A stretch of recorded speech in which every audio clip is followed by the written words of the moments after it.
Assalamu alaikum. Thank you, Mr. Chairperson.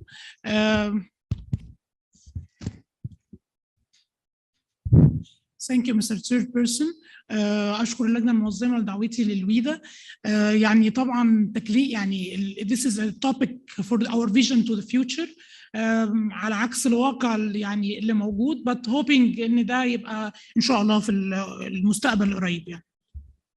Okay, we are talking about diabetes. It's a significant public health concern worldwide, and it's estimated to be the 7th leading cause of death. It's well known that the large population of these diabetics do not achieve their individual glycemic goals to the low adherence of therapy and to lack of awareness and consequency of uncontrolled diabetes سواء في الموربيديتي أو في المورتاليتي. حضراتكم acquainted بالفيجر دوت إن في عندنا rising numbers of diabetics worldwide وخصوصا في المينا region.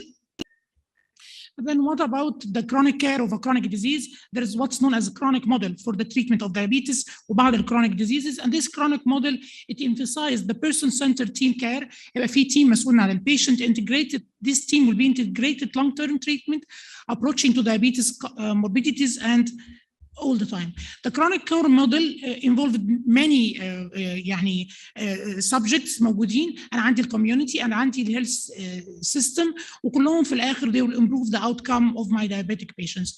Element of the chronic care, the delivery system team. This is a team consists of the dietitian,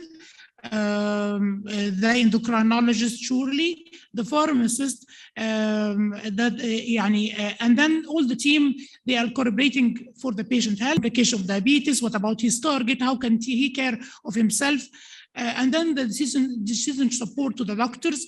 لازم doctors, primary care physicians, they must be updated for the diabetes care, clinical information systems, community and health system. However, then my diabetic patients will have all these, the health team taking care of him. However, this does not happen in reality. And that's why in real life, there's a gap between the real life and ideal practice. And then what's missing?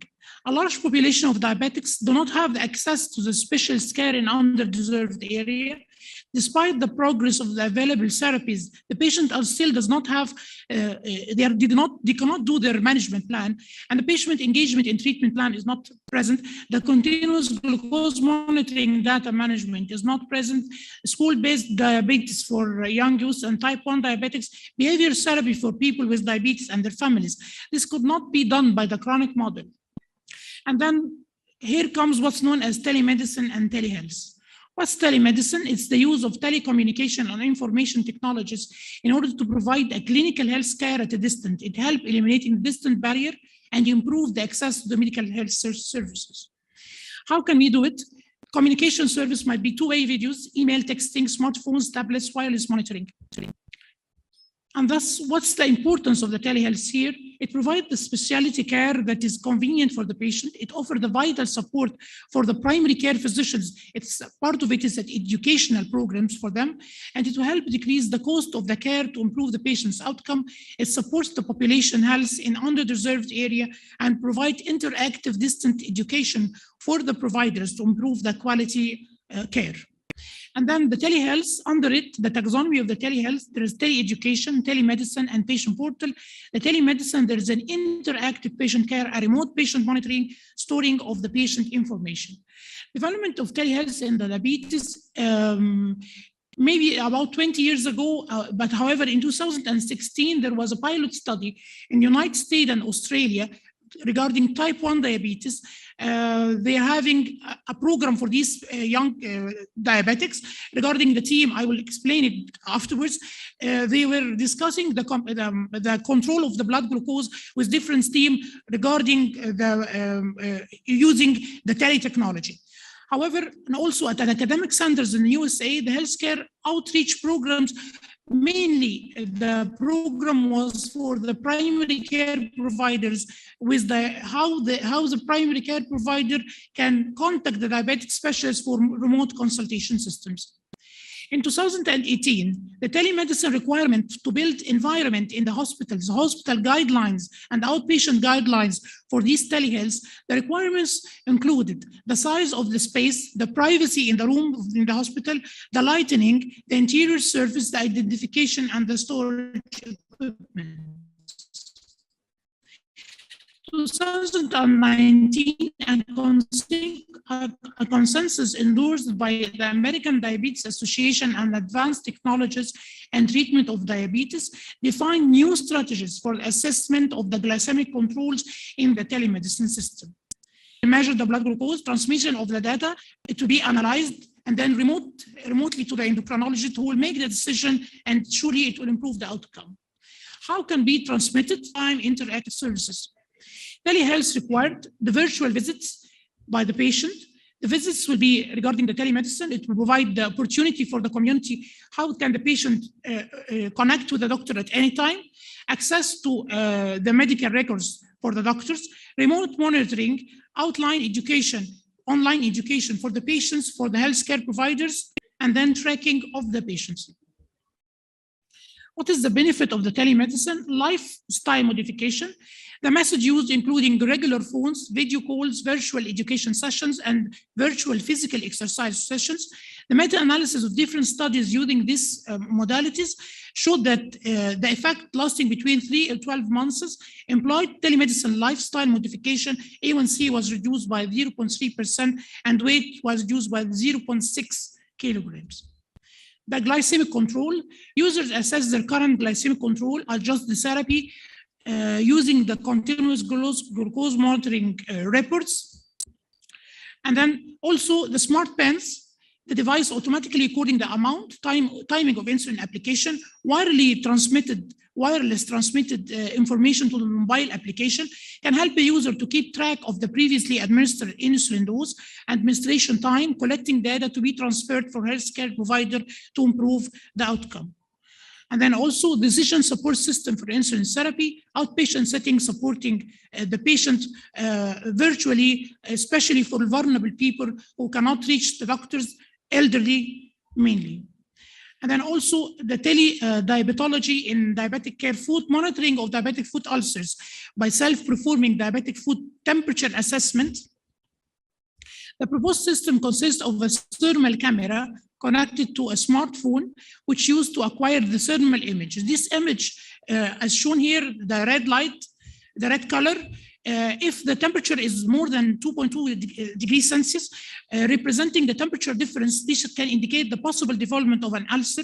Acquiring the proper, this patient will be referred for physical examination, not only virtual, and also the advantage in diabetic retinopathy, a wide variety of simple retinal cameras, which is used by the primary care physician, does not require Medretic, and then the image will be transmitted to the ophthalmologist for further management. Studies of the telemedicine also, every innovation, it must be measured. Everything must be measurable. And there's different studies done in the last 15 years, published different meta-analysis were published regarding the different modalities and models done for type 1 and type 2. I will give in shortly some of these models. The treat model, a telemedicine for reach, education, access, and treatment model. In this model, the goal of this project was to assess the team-based and also the decision-making for the patients and the healthcare professional for the treatment, enhancing the patient understanding of the key outcomes of the A1C, enhancing the understanding of different providers in the treat models. And here, number one, the phase one is education of the patient, the healthcare provider, engagement, behavioral changes, and personal endorsement. The patient here is having a team.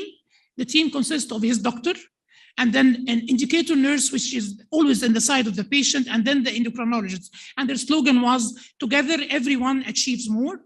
And what happens in this model, the patient will have different modalities. He will give them these flyers to tell him what about the A1C, what's meant by getting diabetic complication, what does A1C number means, what is the benefit of getting a lower A1C, and then the patient will have daily health sessions, personalized intervention, targeted education, and different coaching for the patient. Here in rural area, this model was invented for patients living in the rural area. Firstly, what happens? His local primary care provider, he will talk with the patient, he will take his information, and then together with the nurse education, you have also appointments, virtual appointments with the nurse educator, and he will provide him with the self-management education. All this information will be forward to the endocrinologist, who will change the treatment plan for his patient. And then regarding the outcome, after 12 months, the A1C was significantly reduced. The consumption of high-fat food was significantly reduced. What about other model, the Mississippi model? It was a longitudinal study, also in patients with underserved area, a telemedicine for 12 months period, a total of 171 patients with A1C was more than 7%. And then there was significant difference regarding the A1C from 3 months, 6 months, 9 months, and 12 months. Also, there was significant difference in the lipid profile. Mississippi here, as I said, the A1C was dropped to 1.7%. There was compliance to medication because the patient was all the time virtually with his doctor, with his nurse, and they were, the retinopathy found in 9 patients. Weight loss was found 71 pounds, and miles were saved because the patient, he was having virtual meetings. And the patient feedback, they were very satisfied, and they strongly agree that they were very satisfied with this model. Another model is a Project ECHO. It's active in 4 countries. They even have their network, the ECHO Diabetes Action Network. How does the ECHO program works?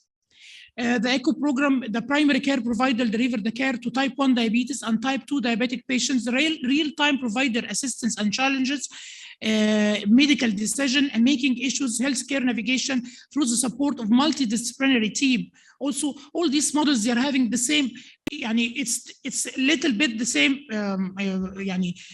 team caring for the patient, and the results are a little bit the same, mainly the better outcome.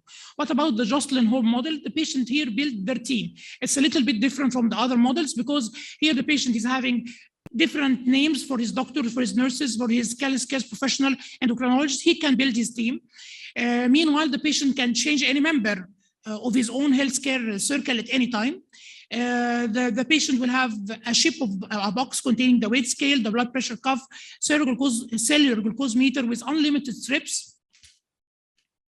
The Jocelyn Home model consists of 5 new pillars for diabetes care. Number 1, it was short visits. Why? Because the patient, before the virtual meeting, he enters a virtual room where he can answer many questions regarding his blood sugar, regarding his medications, regarding the times of hypoglycemia, the times of hyperglycemia. And that's why the visit will be short, because when he meets with his endocrinologist, all the data is present with the endocrinologist. There is frequent visits. Why? The patient now is having frequent visits with his healthcare provider. And then there is 2-way scheduling. He can reschedule the doctor, and even the patient can reschedule the meeting. The focus documentation of the patients, and the billing, it was something important for the patients. Recommendation of all these studies, they showed that there was improvement in self-management in underserved community, grade B. It facilitated consultation with the specialized team as a part of a scheduled care model, grade A.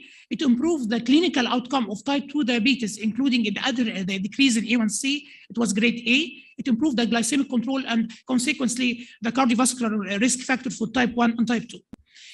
Regarding the use of telemedicine during the COVID pandemic, COVID pandemic represented the unpredicted challenge to all the healthcare services. And though this driving force, the medical care has migrated from the hospitals to homes, and thus the telemedicine is considered as an ideal tool to face this emergency. Regarding the COVID era, the market for the telemedicine was very blooming. It was implemented even in emergency service. It was implemented in forward triage. The patient, before going to the hospital, he can have his phone with the emergency doctor, telling him about the complaint, the problem, and then he can have, the doctor beforehand will face the problem. And here is the figure showing that the telemedicine is very blooming in different countries. And then also during the COVID era, the telemedicine is in a little bit primitive source. primitive يعني source using the video calls, the multimodal video calls, the phone calls, the mobile application. However, the real telemedicine, it requires an infrastructure of ICT infrastructure. It was an outpatient consultation regarding also the emergent triage, even hospitalization during the COVID. Different studies during the telemedicine was published.